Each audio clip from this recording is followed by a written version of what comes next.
رزق کے سارے خزانے اللہ سبحانہ وتعالی کے پاس ہیں، اور اللہ سبحانہ وتعالی اپنی ساری مخلوق کو رزق دے رہا ہے اور ہر طرح کا رزق دے رہا ہے، اور پھر بھی اس کے خزانوں میں کمی نہیں واقع ہوتی. ایک حدیث قدسی میں آتا ہے، اللہ تعالیٰ فرماتے ہیں کہ اے تمام جن و انس، اولین و آخرین، اگر تم سب کے سب ایک چٹیل میدان میں، کھلے میدان میں اکٹھے ہو جاؤ اور پھر سب اپنی حاجات مجھ سے مانگو، اپنی ضروریات مجھ سے طلب کرو، اور میں تم سب کو وہ عطا کروں جو تمہیں چاہیے، تو بھی میرے خزانوں میں اتنی کمی بھی واقع نہیں ہوتی جتنی سوئی کو سمندر میں ڈالنے سے واقع ہوتی ہے. جہاں تک رزق کا تعلق ہے تو اس سلسلے میں یہ یاد رہے کہ رزق کا تنگ کرنا اور کشادہ کرنا یہ صرف اللہ سبحانہ وتعالیٰ کے ہاتھ میں ہے.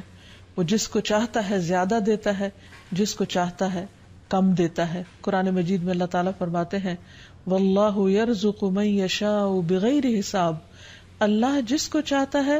بے حساب رزق عطا کرتا ہے. اور پھر اگر وہ کسی کو زیادہ نہیں دیتا، اس پر رزق تنگ کر دیتا ہے، تو بھی اس میں اس کی اپنی حکمت اور مصلحت کار فرما ہوتی ہے. بعض لوگوں کو رزق کی زیادتی نقصان دیتی ہے، اور بعض لوگوں کو رزق کی کمی فتنے اور مشکل میں ڈال دیتی ہے کہ ان کے ایمان جانے کا خطرہ ہوتا ہے.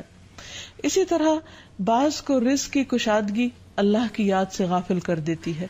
یعنی انسان مختلف مزاج کے ہوتے ہیں، تو اللہ تعالیٰ چونکہ بندوں پر مہربان ہے، وہ جانتا ہے کہ کس بندے کے ساتھ اسے کیسا معاملہ کرنا ہے، کسے زیادہ دینا ہے اور کسے کم دینا ہے.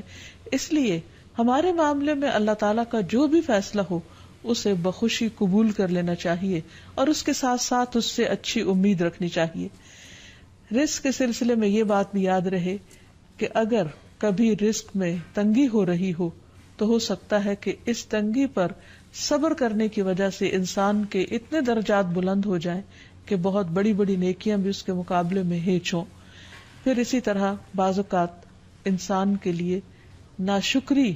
رزق کی تنگی کا ذریعہ بن جاتی ہے، تو اس سے بھی انسان کو پرہیز کرنا چاہیے. خواہ انسان کے پاس تھوڑا ہی ہو تو بھی اس پر اللہ تعالیٰ کا شکر ادا کرنا چاہیے، کیونکہ اللہ تعالیٰ کا وعدہ ہے لَإِن شَكَرْتُمْ لَأَزِيدَنَّكُمْ، اگر تم شکر ادا کرو گے تو میں تمہیں اور زیادہ عطا کروں گا. کیونکہ ہر انسان جس کے پاس جتنا بھی ہے وہ عموماً کمی کا رونا روتا رہتا ہے. اسی لیے ہمیں یہ سکھایا گیا ہے کہ رزق کے معاملے میں ہم یعنی دنیاوی معاملات میں اپنے سے نیچے والوں کو دیکھیں کہ ان کے پاس کیا ہے. تو انسان کے پاس جو کچھ بھی ہو، انسان اس پر راضی ہو سکتا ہے، مطمئن ہو سکتا ہے، خوش ہو سکتا ہے، اور اللہ تعالیٰ کا شکر گزار ہو سکتا ہے. اور یہ ہمیشہ یاد رکھے کہ اصل میں الرزاق تو اللہ تعالیٰ ہی ہے. اس لیے جب بھی رزق کے معاملے میں کسی بھی قسم کی کوئی مشکل ہو، اونچ نیچ ہو، تو فوراً اللہ تعالیٰ کی طرف انسان رجوع کرے اور اللہ تعالیٰ سے خوب خوب دعائیں کرے، کیونکہ وہ دعاؤں کا سننے والا ہے. لیکن بات یہ ہے کہ انسان جب اللہ سے مانگے تو پورے یقین کے ساتھ مانگے، امید رکھ کے مانگے، اور کسی بھی قسم کی مایوسی کا شکار نہ ہو، کیونکہ دعا ان تمام چیزوں میں فائدہ دیتی ہے جو نازل ہو چکی ہیں، اور ان میں بھی فائدہ دیتی ہے جو نازل نہیں ہوئی. یعنی وہ تمام مشکلات جو انسان پہ پڑ چکی ہیں یا آئندہ آنے والی ہیں، ان دونوں کے سلسلے میں دعا کرنا انسان کو فائدہ دیتا ہے. لیکن یہ یاد رہے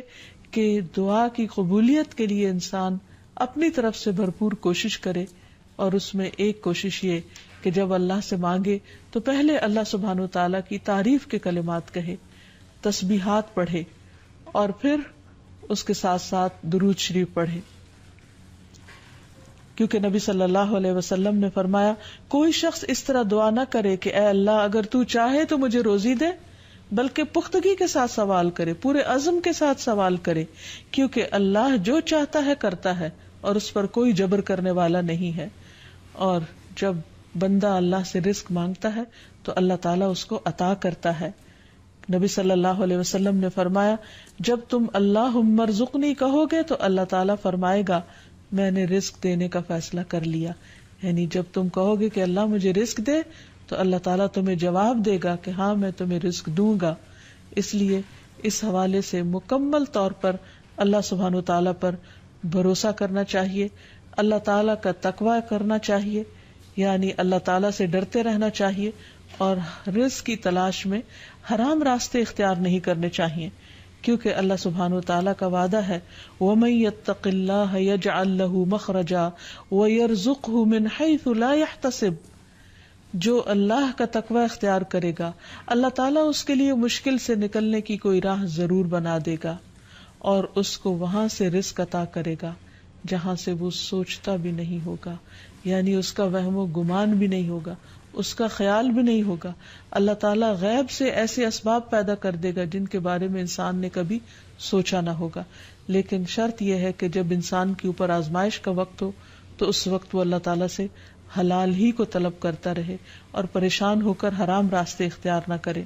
اللہ تعالیٰ کا وعدہ ہے کہ اگر کوئی اللہ سے ڈرتا ہے، اللہ کی اطاعت کرتا ہے، اللہ کی نافرمانی سے بچتا ہے، تو پھر ایسی صورت میں اللہ تعالیٰ اس پر آزمائش کے ختم ہونے کے بعد آسمان و زمین سے برکتوں کے دروازے کھول دے گا۔ پھر یہ کہ انسان کو اللہ کی تقسیم پر راضی رہنا چاہیے، اگر اپنے سے زیادہ کسی کو ملا ہے تو اس پر حسد نہیں کرنا چاہیے، اور اگر اپنے سے کم کسی کے پاس ہے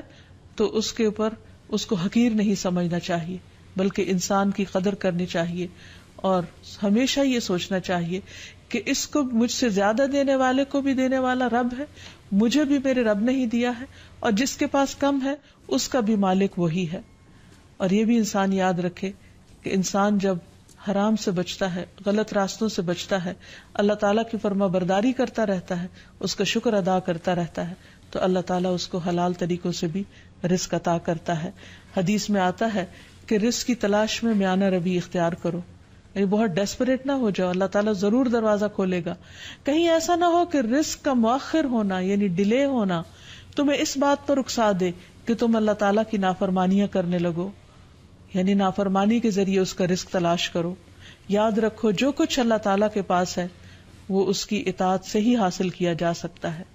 اور اس سلسلے میں خصوصی طور پر استغفار بہت کارآمد ہے کہ انسان اپنے گناہوں کی معافی مانگتے ہوئے اللہ تعالیٰ سے رزق کے لیے دعا کرے، پھر اسی طرح رشتہ داروں کے ساتھ اچھا سلوک کرے، کیونکہ نبی صلی اللہ علیہ وسلم نے خاص طور پر یہ بات فرمائی ہے کہ جو شخص یہ چاہتا ہے کہ اس کی عمر دراز ہو اور اس کے رزق میں وسعت ہو تو اسے چاہیے کہ وہ صلہ رحمی کرے، یعنی اپنے رشتہ داروں کے ساتھ اچھا سلوک کرے۔ پھر انسان ہمیشہ یہ یاد رکھے کہ مال دینے سے بڑھتا ہے، صدقہ خیرات مال میں اضافے کا ذریعہ بنتا ہے۔ پھر اسی طرح خرید و فروخت میں سچ بولنا مال میں برکت پیدا کر دیتا ہے، اور جھوٹ مال کی برکت کو اٹھا دیتا ہے۔ اور پھر خاص طور پر انسان رزق کے لیے دعائیں کرتا رہے، کیونکہ سارے خزانے تو اللہ کے پاس ہیں، وہ جب جس کو جتنا چاہے عطا کر سکتا ہے۔ اس کے لیے نبی صلی اللہ علیہ وسلم کی سکھائی ہوئی مسنون دعائیں بہت ہی بہترین ہیں۔ نبی صلی اللہ علیہ وسلم ہر روز صبح فجر کی نماز کے بعد یہ دعا پڑھتے تھے، اللہم انی اسألک علما نافعا ورزقا طیبا وعملا متقبلا، اے اللہ میں تجھ سے علم نافع، طیب رزق یعنی پاکیزہ رزق اور مقبول عمل کا سوال کرتا ہوں، یعنی ایسے عمل کی توفیق دے جو تیرے ہاں قبول ہو جائے، تجھے پسند آ جائے۔ اور اس کے ساتھ ساتھ انسان کو حرام سے بچنے کی دعا کرنی چاہیے۔ اس سلسلے میں آپ صلی اللہ علیہ وسلم نے جو دعا سکھائی وہ ہے اللہم اکفنی بحلالک عن حرامک واغننی بفضلک عمن سواک، اے اللہ اپنے حلال کے ذریعے حرام سے میری کفایت فرما، یعنی مجھے اتنا حلال دے کہ مجھے حرام کی ضرورت ہی نہ رہے، اور اپنی مہربانی سے مجھے اپنے علاوہ ہر ایک سے بے نیاز کر دے، یعنی مجھے انسانوں کا محتاج نہ کر، کسی اور کا محتاج نہ کر، صرف اپنے خزانوں سے عطا فرما۔ پھر اسی طرح خاص طور پر بڑھاپے کی زندگی کے لیے وسعت رزق کی دعا کرنی چاہیے، کیونکہ جب انسان بوڑھا ہو جاتا ہے تو اس کے اعضاء کمزور ہو جاتے ہیں، وہ اپنے لیے خود کچھ کمائی نہیں کر سکتا، وہ دوسروں پر ڈیپینڈنٹ ہو جاتا ہے، تو اس وقت وسیع رزق کی دعا سکھائی گئی۔ فرمایا اللہم اجعل اوسع رزقک علی عند کبر سنی وانقطاع عمری، اے اللہ جب میں بوڑھا ہو جاؤں اور میری عمر ختم ہونے لگے تو میرے رزق کو وسیع کر دے۔ اسی طرح اپنے لیے اور اپنی اولاد کے لیے وسیع رزق کی دعا کرنی چاہیے، جیسے ابراہیم علیہ السلام نے دعا کی تھی، ربنا انی اسکنت من ذریتی بواد غیر ذی زرع عند بیتک المحرم ربنا لیقیموا الصلاة فاجعل افئدة من الناس تهوی الیہم وارزقهم من الثمرات لعلهم یشکرون۔ اے ہمارے رب، بے شک میں نے اپنی کچھ اولاد کو اس وادی میں آباد کیا جو کسی کھیتی والی نہیں، تیری حرمت والے گھر کے پاس، اے ہمارے رب، تاکہ وہ نماز قائم کریں، سو کچھ لوگوں کے دل ایسے کر دے کہ ان کی طرف مائل رہیں، اور انہیں پھلوں سے رزق عطا کر تاکہ وہ شکر ادا کریں۔ اور آخر میں یہ بات یاد رہے کہ انسان کے رزق میں اکثر اس کے اپنے گناہ رکاوٹ بن جاتے ہیں،